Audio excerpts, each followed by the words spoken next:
When I first started writing my little short stories as a child, I wrote about people like me. Inspired by Alex Haley's Roots, I wrote a middle passage narrative called Lottie, Lottie, Make Us Free, about a little girl who has to suffer the middle passage. I wrote about a little black girl trying to get into the Guinness Book of World Records. When I was in elementary school, instead of paying attention in class, I was scribbling stories about stowing away on a spaceship. But something started to happen as I got a little bit older. As I got into high school, college, and graduate school, I started to disappear from my own stories. My protagonists became white women, or in fact, more commonly, white men, because of my prolonged exposure to a white male canon. I was becoming invisible in my own art. This is the story of every young person of color. From the time we're in kindergarten, we are invisible in so many aspects. Except when it's time to talk about Dr. King and slavery, we're invisible in school and in what we're taught in school. We're invisible on our currency. We're invisible in so many ways. So how heartwarming is it to come across a historical photo like this one by James Van Der Zee, or this photograph of young children at school? I love black and white photographs from our history because they quite literally remind me we were there. We were not invisible. We were living our lives. We were educating our children, working jobs, feeding our families, thriving, striving for our dreams. Despite all those odds, we were there. We were not just hanging from trees. We were there. So it's because I have this great respect for these images from the past that images from the future are even that much more inspiring. Something like this. Imagine the 1960s, the era of such turmoil. Let's say it's 1964, and young people around the country are being terrorized and murdered because they're trying to register blacks to vote. And who's this? It's Lieutenant Uhura. And she's on the deck of the Starship Enterprise. And she's not in the captain's chairs, but she's in space. The sister is in space. What kind of a signal would that be to someone in 1960, especially a young person or maybe a parent, that this too shall pass? There is a future where we can envision ourselves thriving.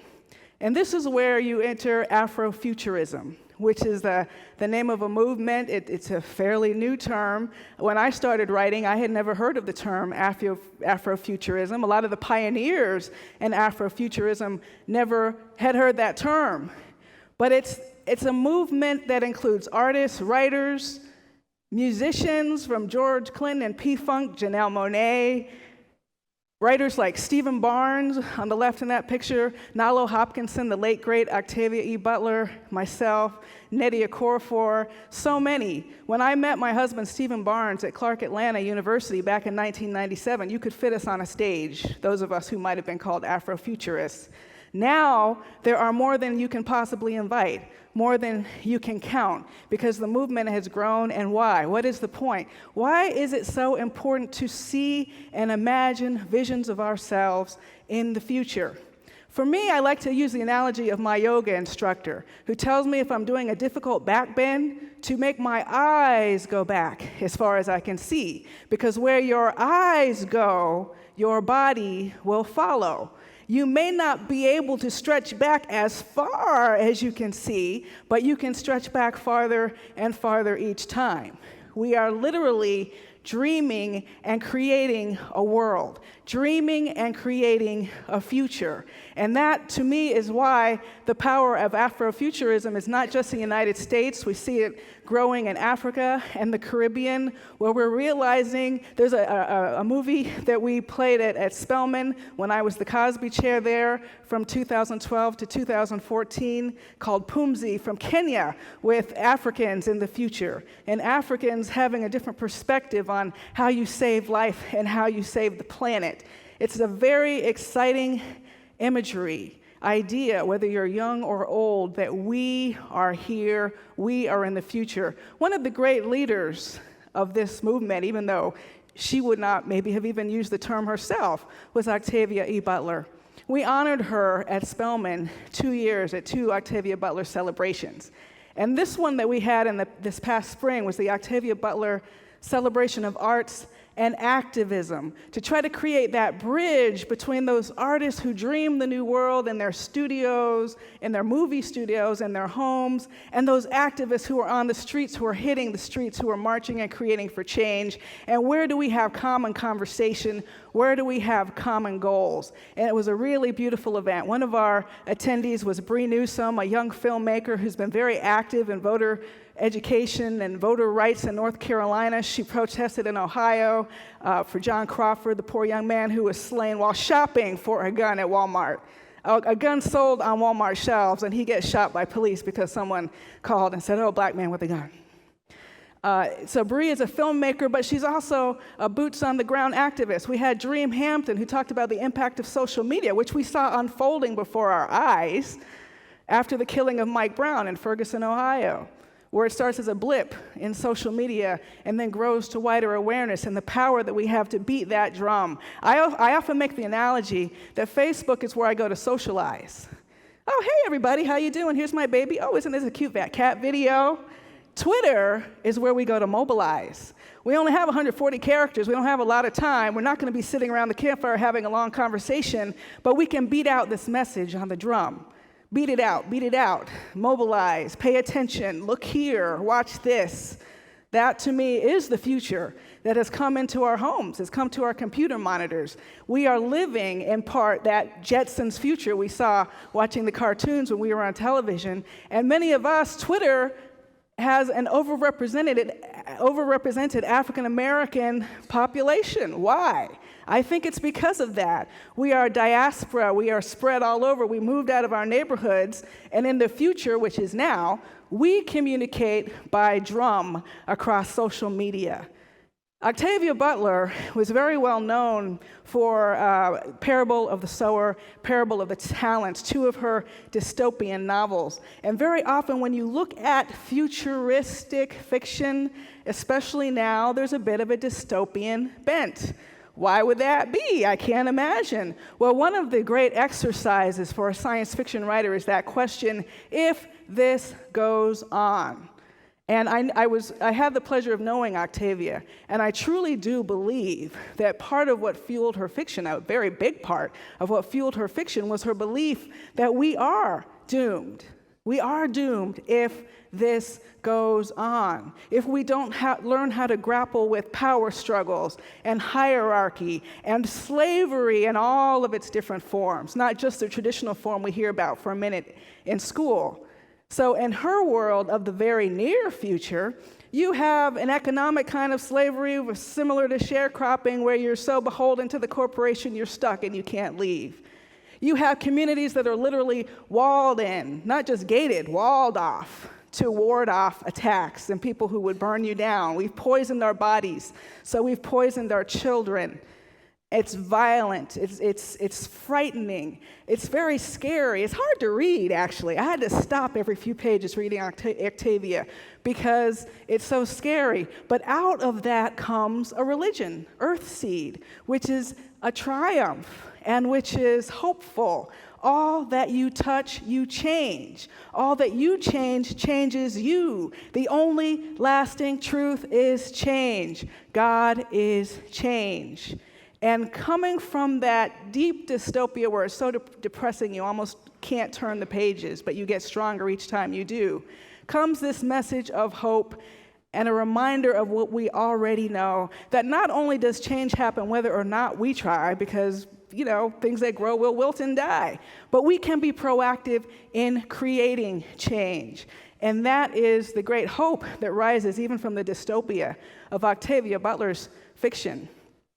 I made a short film last year, my very first. My husband and I and our director, Lucina Fisher, co-produced a very short zombie film. Now, zombies are a huge craze right now. And I have to say, my mother, the late civil rights activist Patricia Stevens-Dew, would be so psyched that I made a horror movie. It doesn't sound like it, but that was her escape, was horror. And looking at scenarios that are less frightening than the ones we face every day, like the police shootings and the poverty and the miseducation and undereducation and mass incarceration and all of those struggles that we contend with. Horror is an escape from that. And we crowdfunded it. This is where the power comes in creating content. We waited a long time for Hollywood, Steve and I, to make films. I've had many works optioned. This is the first I've seen on the screen because I made it. We went to our fans, mostly on Facebook. Thank you. I was inspired by others. Ava DuVernay, I saw other people doing it. I said, hey, let's do this. And one of them was an 81-year-old woman. She just turned 80, I believe, this week, who gave us a great deal of money, not because she's a huge zombie fan, but because she understands the power of the people to create content, the power of the people to create their own images. So we were able to do Danger Word from that. Here is a very brief trailer for Danger Word.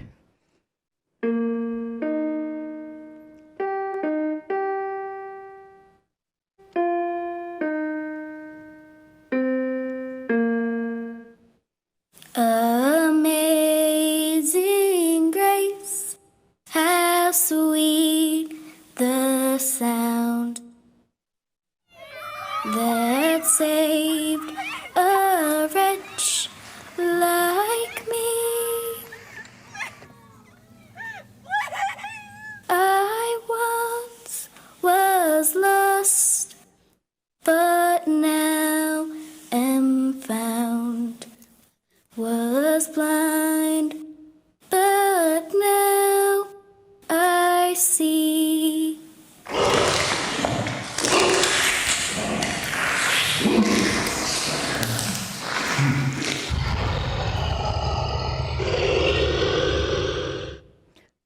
So, almost spoke over the stinger. So what is the point of that story? Well, besides having a scare, and I always did love a good scare, very simply, this is a story of a grandfather teaching his granddaughter how to survive. And isn't that what we're all doing? It's our fears as parents writ large. What if our child is in the wrong place at the wrong time? What if everything we taught them about how you interact with a police officer isn't enough when the time comes? So those are our real fears played out on a screen, giving us those nutrients. And this is the point I want to make. Storytelling is not just entertainment, and it never has been. Storytelling is an important nutrient like rain and light that gives us life and survival and sustenance. And a lot of us of color, we're spending a lot of time trying to help contextualize the situation, make people understand our experience. You just don't know what it's like. And some of us will have to continue doing that. But I would like to suggest that perhaps we don't all have to get along before we can move to get ahead. Because who better to lead than people who have already survived so much, who have survived intense poverty, who have survived so many generations of discrimination, who survived slavery, and yet sang and told stories and raised doctors and lawyers and teachers, raised teachers. We can lead whether or not others choose to follow. But I'll tell you this, if we do lead and we do help create that better world, others will follow us, whether they understand us, empathize with us, or like us. Because I agree with Octavia, we can see the climate changing. We can see the scenarios in here near future novels actually coming to life. So those of us who are creators, create as if our future depends on it. And if we can't get others to make our films that will help reflect the warriors and princes and princesses and leaders that our young people and we old people need to see, then we find ways to make it ourselves. And if we're not creators, then we find other ways to have just a small impact. Maybe every single day. It might be just retweeting a petition. Now, people scoff at Twitter. Oh, they're retweeting armchair activists. Well, guess what? Armchair activists told the world what was happening in Ferguson. Because on Twitter, we lit that up. There was a different story on the news than what we saw on Twitter when Ferguson came down. Who remembers how surreal it was when the mass media was nothing but news other than Ferguson, while we were watching tear gas? People tweeting, they just shot this girl in the head. People tweeting, they tear gassed me in my own yard, and no one seemed to be paying attention but us. Whether it's big brothers, big sisters, whether it's retweeting a petition, signing a petition, giving money, money always helps. You don't have to reinvent the wheel or create the community, you just have to find the community. So create and communicate, and we can all build that future we're hoping for.